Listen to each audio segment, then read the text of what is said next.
Have you ever avoided speaking up for yourself just to keep the peace? Agreed to do something you later regretted? Or gone out of your way to be there for someone, only to feel completely unappreciated? If so, you might be in your unhealthiness forever, stuck in the people-pleasing cycle.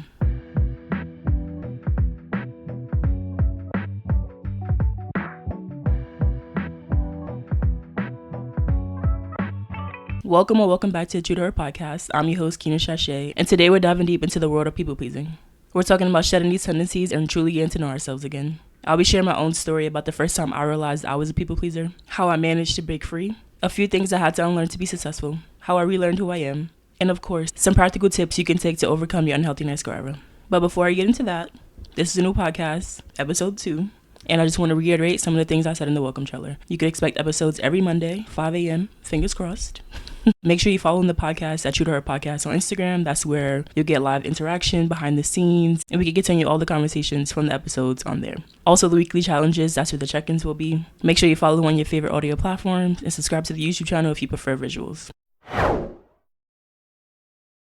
Now, let me tell you about the time I really realized I was a people pleaser. It all started when I was invited on this trip that I knew I did not want to go on. I initially said no, but then my friend convinced me to go by saying things like, it's just for the weekend and it won't be that long. I didn't want to disappoint her, so I caved and I agreed to go, against my better judgment. I wanted to back out of it so bad, but I went on the trip and it was a disaster. Not only was I doing something I didn't want to do, but once I was there, the demands and the askings and can you do this and can you do that started piling up. I was roped into doing things like calling people I didn't want to call, spending time with people I did not want to spend time with, and just agreeing to do things that I really did not want to do. To say I was upset would be an understatement. I was so fucking mad that the people I was with would not respect my boundaries. But honestly, I was even angrier at myself. I knew I wasn't really standing up for what it was that I wanted, and I was just going along with everything they wanted to do. And by the end of it, I was done. I felt like I wasted my time, my money, my energy, and I really could not wait to get home. Once I got back, I started reflecting. That trip woke me up to some hard truths. I realized I was living my life for everyone but myself. I could have easily stood my ground and not gone on that trip. So I promised myself that I would never say yes to something I know I did not want to do again. From that moment on, I made a commitment to stop compromising my own needs and to start prioritizing what felt right to me, whether I had a reason or not. That trip was honestly a turning point for me. It wasn't just about that one bad experience either. It was about realizing how deeply I'd been betraying myself to make other people feel comfortable. I knew I had to start making different choices that honored and aligned with me. And it wasn't easy by any means, but that's how I got into shedding these tendencies. And I'm going to share with you exactly what I started out doing. As you can see by this story, for the longest time, I struggled with saying no. It felt like if I turned down a request, I was disappointing someone, and I hated that feeling. But if I knew I wanted to make change, I had to start somewhere. I started small. I mentioned this in the last episode, but I started saying no to the tiniest things. Like saying no to food I didn't want to eat, or deciding not to go out when I really didn't want to. These small no's built up my confidence without me feeling like I was letting everyone down. Another trick that helped me with saying no was using a buffer. I'd say something like, let me think about it, or I'll get back to you. These responses gave me a little breathing room to really think about it if this is something I want to do, or to not feel so much pressure in the moment. I learned that I didn't have to over-explain my no. Before, I would be like, no, because I have to go home and do laundry. When you do that, you're giving someone an opportunity to talk you out of it. Oh no, you can still come because it's Saturday and you could do laundry on Sunday. Keep that from happening. No long-winded justifications. And just say things like, no, I can't make it, or that time just doesn't work for me. I'll see you at a later date or another time. The more you practice, the easier to get. The next thing I did to get out of the people-pleasing cycle was prioritize my needs. Putting myself first actually felt kind of weird and strange at first. I'm not gonna lie. But I quickly realized that if I didn't prioritize myself, nobody would. The first thing I did was identify my needs. I started asking myself, what do I need today? And I made it a habit to check in with myself every morning. Some days I needed rest. Other days, I felt like connecting or being creative. It was about getting honest with myself and what was best for me in the moment. One of the hardest shifts was allowing myself to rest without feeling guilty.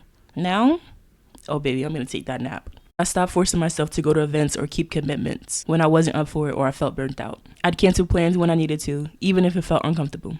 The uncomfortableness only lasts for 5 minutes tops. And the last thing I did to make sure I was prioritizing my needs, I scheduled in me time. Even if it was just 5 minutes, 10 minutes, 20 minutes, whatever it was, to go on a walk, catch up on a book that I've been fiending to read, to meal prep to set myself up for the week, whatever it was non-negotiable. And the last thing I did when I first started to shed these tendencies was let go of people, places, and things that were not in alignment with me. Letting go is still the hardest part, but I realized that some people and environments just don't serve the person I'm trying to be. For this, I had to identify what was keeping me stuck in my old habits. I made a list of who and what was draining me. It was crazy to see how much energy I was given to relationships and commitments that did not serve me.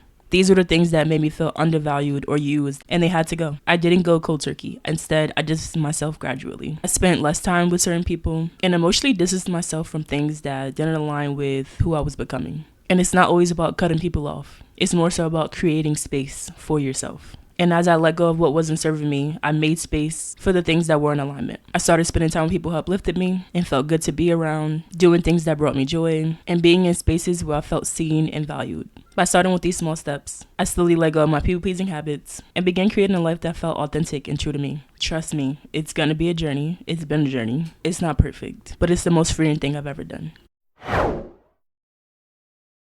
Now I want to talk about some things I had to unlearn. The first thing is being everything for everyone. Also, a disclaimer. If you guys hear the streets talking, because I live in New York, just pay no mind, pay no attention. It's just me and you.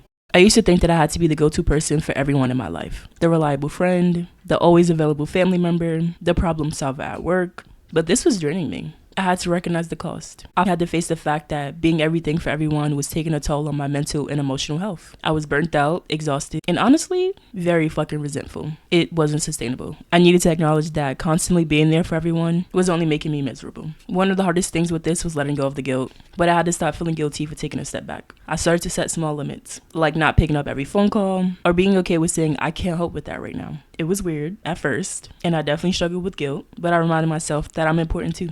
Accepting imperfection when you're trying to be everything for everyone is probably the most important part. I had to get comfortable with the fact that I wasn't going to be perfect or meet everyone's expectations all the time. Once I accepted that, a huge weight was lifted off my shoulders. I stopped pressuring myself to be everything for everyone and focused on being true to what I could do without burning out. The next thing I had to learn was it's okay to let people down. For a long time, I thought that if I let someone down, I was failing as a friend, person, partner. But trying to never disappoint someone is a losing battle. It'll leave you constantly betraying yourself. So I had to reframe what it meant to disappoint someone. Instead of seeing it as a personal failure, I started viewing it as a sign that I was respecting my own boundaries. I realized that if saying no or choosing myself over someone's expectations let them down, that was a them problem and their disappointment to handle, not mine. You have to be okay with the discomfort that comes with letting people down. The first few times I said no to someone who was expecting a yes was so uncomfortable. I had knots in my stomach. I was holding my breath. I wasn't even breathing correctly. And I second guessed myself and almost took myself out of it every single time. But I pushed through and I reminded myself that my discomfort was temporary. Like I said, it'll last at max 5 minutes. And sacrificing your needs have a much longer impact. You'll be okay. When I struggled to stick to my boundaries, I'd remind myself why I was doing it. I knew I couldn't keep everyone else happy without sacrificing my own happiness. So whenever I felt tempted to cave, I focused on my long-term well-being instead of short-term approval. And the last thing I had to unlearn, which I'm pretty sure would be big for everyone, is if I can, I should. I used to believe that if I could help someone, then I was obligated to do so. It didn't matter how exhausted, busy, overwhelmed I was. If I had the ability, I thought I should help. It was a huge mindset shift to realize that just because I can doesn't mean I have to. I got into the habit of checking in with myself before saying yes to anything. Literally just asking myself, do I have the time, energy, or desire to do this? And if the answer wasn't a hell yes, it was a no for me. It's about being honest with your capacity, not just the ability. I still love to help people, but I learned to set limits. Instead of jumping in 100% all the time, sometimes that meant just giving advice instead of being hands-on, or my favorite, setting a time limit or how long I'm going to be somewhere. By challenging these deep-rooted beliefs, I started to shed the people-pleaser mindset that was holding me back. Being true to myself is worth way more than constant approval or being seen as the nice girl.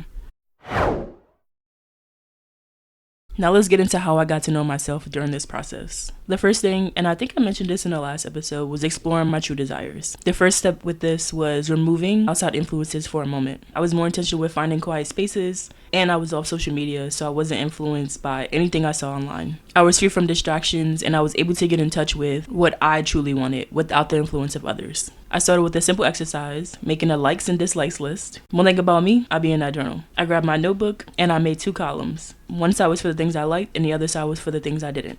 I thought about everything: food, hobbies, music, places, to bigger life decisions like career and lifestyle choices. I kept it casual. It wasn't about making the right choice, but about getting in touch with my preferences. And throughout the process of disconnecting and being intentional about finding quiet places, I paid attention to what felt good. I started to notice what activities or situations made me feel happy, energized, or calm, and I would write about it in my notes whenever I recognized these moments. It was small things like working out, my favorite breakfast recipe, or my favorite areas to walk around. These are the clues to the things that make you genuinely happy. And like I mentioned, I keep a journal with me, so rightfully so. Engaging in self-reflection was one of the ways that I got to know myself again. I started a journal practice probably in October of 2021, and I've kept it up ever since. I go month by month. Some days I'm in it every day. Some days I miss a day, but I make space for myself to write freely. Majority of the time, I just do end of the day recaps where I'm going over what my day was, what I liked, what I didn't like, how I feel, and just checking in with myself, making sure I'm good. Or if something came up that I noticed about myself, for example, when I first started to kick the habit of people pleasing, I would go on my journal and ask myself, what would I do if I didn't worry about disappointing anyone? It's literally as simple as that. Your best answers are gonna come from yourself.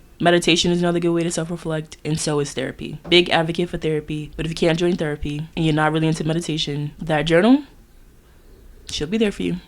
And lastly, to really get to know myself, I created new routines. I identified the habits that I used to do out of people pleasing, like saying yes to everything. I would choose a small new habit to replace it with. For example, I would overcommit, so I replaced that habit with checking my schedule before I agreed to do something. The next thing I did was introduce a hobby that I really enjoyed doing, which was reading for me. It was something I loved to do as a child that I kind of lost sight of, but it was one of the things that I brought back during this process. This could be something that's creative like painting or active like working out. It's about creating a habit that allows you to connect with yourself daily. Now let's talk about some action steps you can take. Practice self-validation. Instead of seeking approval or reassurance from others, validate yourself. Focus on affirming yourself. Here's a breakdown if you're a beginner. Step 1, affirm your choices. When you make a decision, remind yourself why it's the right choice for you. Start a habit of saying out loud or journaling why you made a particular choice and why it aligns with your values, your needs, or your desires. For example, I said no to that event because I needed time to rest and recharge, and that's okay.